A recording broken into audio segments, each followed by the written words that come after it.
Sir, ಪ್ರಶ್ನೆ 85ನೇ ಅಧ್ಯಾಯದಿಂದ ಇದೆ.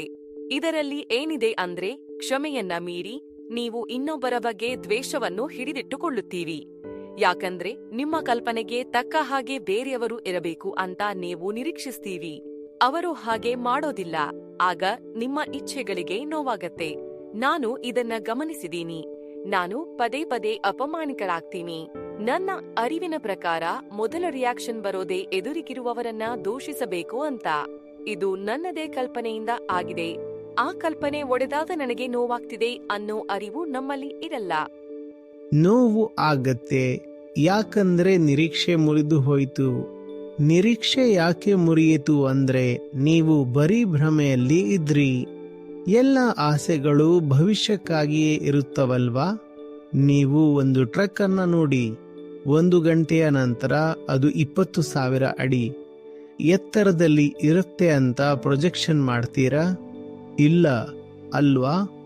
ಮತ್ತು ಒಂದು ವೇಳೆ ನೀವು ಟ್ರಕ್ ಅನ್ನೇ ನೋಡಿ, ಅದು ಟೇಕ್ ಆಫ್ ಮಾಡಿ ಸ್ವಲ್ಪ ಸಮಯದಲ್ಲೇ 20,000 ಅಡಿ ಎತ್ತರದಲ್ಲಿ ಇರುತ್ತೆ ಅಂತ ಯೋಚಿಸ್ತಾ ಇದ್ರೆ, ಆ ನಿರೀಕ್ಷೆ ಬಂದಿರೋದೆ ಯಾಕಂದ್ರೆ ನೀವು ಅದನ್ನ ಸರಿಯಾಗಿ ಅರ್ಥ ಮಾಡ್ಕೊಂಡಿಲ್ಲ.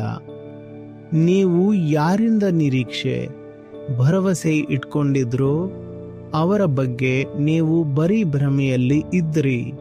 ನೀವು ನಿಮ್ಮ ತಪ್ಪನ್ನ ನಾನು ನಿನ್ನ ಮೇಲೆ ನಿರೀಕ್ಷೆ ಇಟ್ಟಿದ್ದೆ ತಪ್ಪಾಯ್ತು ಅಂತ ಹೇಳ್ತೀರಿ. ತಪ್ಪಾಗಿದ್ದು ನಿರೀಕ್ಷೆ ಇಟ್ಟಿದ್ದಲ್ಲ. ತಪ್ಪಾಗಿದ್ದು ಏನಂದ್ರೆ, ನೀವು ಅವರನ್ನ ಅರಿತುಕೊಳ್ಳುವ ಪ್ರಯತ್ನವೇ ಮಾಡಿಲ್ಲ. ಅವರು ಯಾರು ಅಂತ ನೀವು ಅರಿತುಕೊಳ್ಳಲೇ ಇಲ್ಲ. ನೀವು ಭ್ರಮೆಯಲ್ಲಿ ಇದ್ರಿ. ನೀವು ಟ್ರಕ್ಕನ್ನ ವಿಮಾನ ಅಂತ ಊಹಿಸಿದ್ರೆ.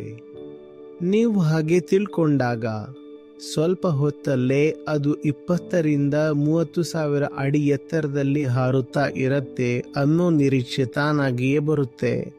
ಮಾತು ಅರ್ಥ ಆಗ್ತಾ ಇದೆಯಾ?